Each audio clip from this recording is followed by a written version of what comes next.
উত্তর ত্রিপুরার ধর্মনগরে আসন্ন উপনির্বাচনকে সামনে রেখে রাজনৈতিক তৎপরতা ক্রমশ তুঙ্গে।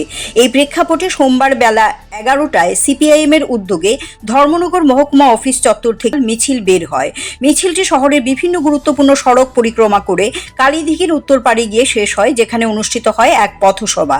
এই কর্মসূচিতে প্রধান বক্তা হিসেবে উপস্থিত ছিলেন প্রাক্তন মুখ্যমন্ত্রী মানিক সরকার। এছাড়া উপস্থিত ছিলেন নারী নেত্রী কৃষ্ণা রক্ষিত, যুব নেতা অমল চক্রবর্তী, প্রার্থী অমিতাভ দত্ত, জেলা সম্পাদক অভিজিৎ দে, মহকুমা সম্পাদক রতন রায় সহ দলের বিধায়কবৃন্দ এবং জেলা, মহকুমা ও রাজ্য স্তরের অন্যান্য নেতৃত্ব। সভায় বক্তব্য রাখতে গিয়ে মানিক সরকার রাজ্য এবং দেশের বর্তমান পরিস্থিতি নিয়ে তীব্র সমালোচনা করেন। তিনি দাবি করেন, বেকারত্বের হার রেকর্ড মাত্রায় পৌঁছেছে এবং রাজ্যে আইনের শাসন ভেঙে পড়েছে। পাশাপাশি সরকারি দপ্তরে কর্মচারীর ঘাটতি এবং সাধারণ মানুষের থানায় মামলা দায়ের করতে গিয়ে নানা সমস্যার কথাও তুলে ধরেন।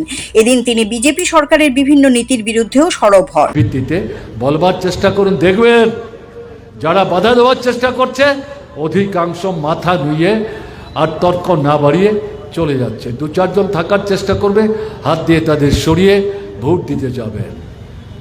আপনাদের পাড়া থেকে যারা ভোট দিতে যাবেন, আপনি ভোট দিয়ে ফিরে যাবেন না। আপনাদের পাড়ার সর্বশেষ যে ভোটার, তার ভোট দেওয়া শেষ হলে পর তারপর দলবদ্ধভাবে বাড়িতে ফিরে যান। আগে যারা ভোট দেবে পাড়ার বয়স্ক মানুষ, মহিলা, মা বোনেরা, তাদের ভোট হলে তাদেরকে আগে পৌঁছে দিন। এই পদ্ধতিতে নির্বিঘ্নে ভোট সম্পন্ন হতে ভূমিকা নেই। 9 তারিখ যদি এভাবে ভোট করতে পারেন, তাহলে এই ভোটের যখন গণনা হবে, তারা কিন্তু ভোট গণনা কেন্দ্র আগের মতো লুট করার চেষ্টা করবে। কারণ তারা নিশ্চিত হয়ে যাবে যেভাবে মানুষ ভোট দিলেন সমস্ত বাধা বিপত্তি অতিক্রম করে এই ভোটে বিজেপির পক্ষে আর জয় হাসিল করা সম্ভব হবে না। তাই ভোটের গণনা কেন্দ্রে গোলমাল বাঁধাবার চেষ্টা করতে পারে। আগাম ভোটের দিনের মতো ভোটের গণার দিন সকালবেলায় এলাকার লোক, বিশেষ করে যারা যুবক, মধ্যবয়সী, তারা আসুন, ভোট গণনা কেন্দ্রের সামনে জমায়েত হন। ভেতরে সাহসী বামপন্থী ফ্রন্টের প্রার্থীর ভোট গণতে পারে এরকমদের ভোট গণতে পাঠান।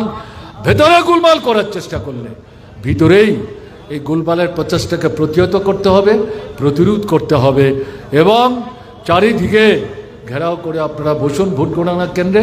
ভোট শেষ হলে পর জয়ের ফসল হাতে নিয়ে বাড়িতে ফিরবেন। এই দৃষ্টিভঙ্গি যদি নিতে পারেন, তাহলে আপনাদের জয় কেউ রুখতে পারবে না। হতে পারে ধর্মনগর বিধানসভা কেন্দ্রের উপনির্বাচন, কিন্তু এই নির্বাচনে এই ইতিবাচক দৃষ্টান্ত স্থাপন করতে পারলে পর গোটা ত্রিপুরার সামনের দিনের গণতান্ত্রিক আন্দোলনের মধ্যে একটা মৌলিক পরিবর্তন আনাবার ক্ষেত্রে একটা পরিস্থিতির পরিমণ্ডল আপনারা তৈরি করতে পারবেন। আমার দৃঢ় বিশ্বাস, ধর্মনগরের নির্বাচক মণ্ডলীর সামনে যে সুযোগ উপস্থিত হলো, এই সুযোগের সদ্ব্যবহার করার ক্ষেত্রে আপনারা পিছিয়ে থাকবেন না।